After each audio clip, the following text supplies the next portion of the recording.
Newcastle United 2, Tranmere 1 to talk about it. Overall, pretty all-round solid performance from the start 11 from either side, to be quite honest with you. Tranmere actually come out very dangerous.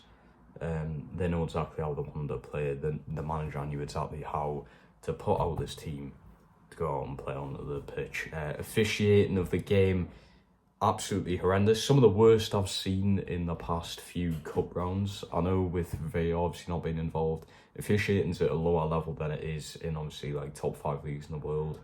But this is English football. This is English football. There should be a standard level of officiating, and that referee was horrendous.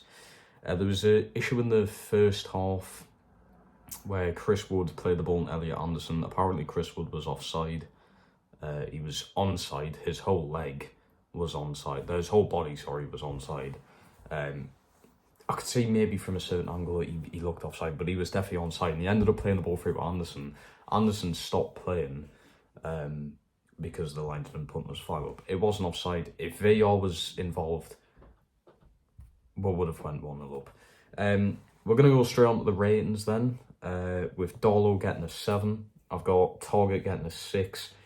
I don't think Target's going to be involved against Wolves. I personally feel like he's went off due to an injury.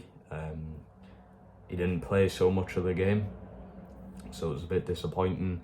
He had a good few runs in that first half, by the way, a good few runs. Got into quite a dangerous position. He was playing the ball to Murphy and Chris Wood well, so we'll love to see that, but I've got a feeling he did pick up a bit of a light knock. Pulled to get to 5.5. That's got to be his last performance for the team, hopefully.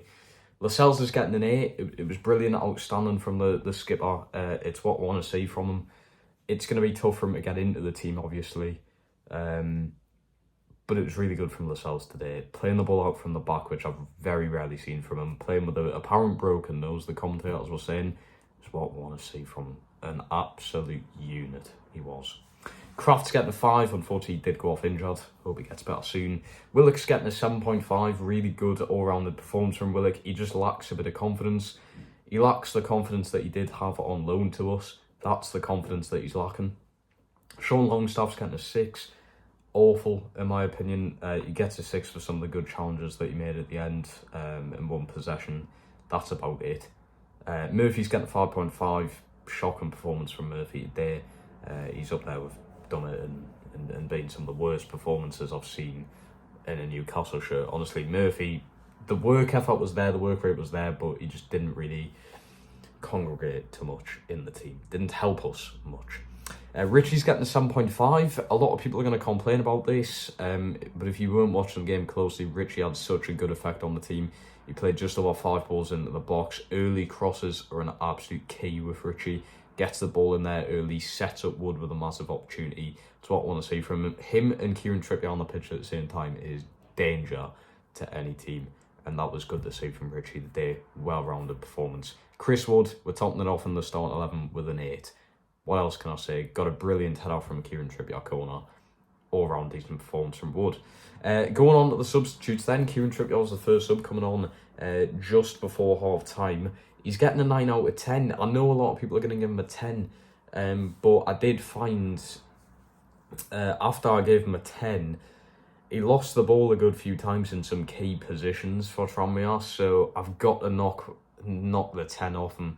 It would have been a 10 if he just held the possession a little bit better, but a 9 out of 10 performance, only playing basically half the game, is still ridiculously good and helped us to our win. Jamal Lewis is getting a 7. You know what? I'm surprised he even played. Apparently he still had a knock, but he was brought the game and he actually got game time. He was really solid, you know. Jamal Lewis looked good. Obviously, I doubt he's going to play in a Premier League game this season unless we really needed him. But it was a really good performance from him, playing good balls in, holding the ball very well, winning the ball back very well, showed his strength, didn't let his character drop, didn't let his head and shoulders go down kind of thing, kept his head up. Just he knew what he was after, he knew what Eddie Howe told him, and he delivered that very well. Botman, 7. The second ever game I've seen Botman playing, and let me tell you, it was well-rounded. He didn't play too much, he only played about 20 minutes, but it was a good 20 minutes, including nearly scoring from a cross into the box. Yeah, brilliant performance from Botman. Such a strong centre-back. Always going in for the challenges. Can play the ball out from the back so well.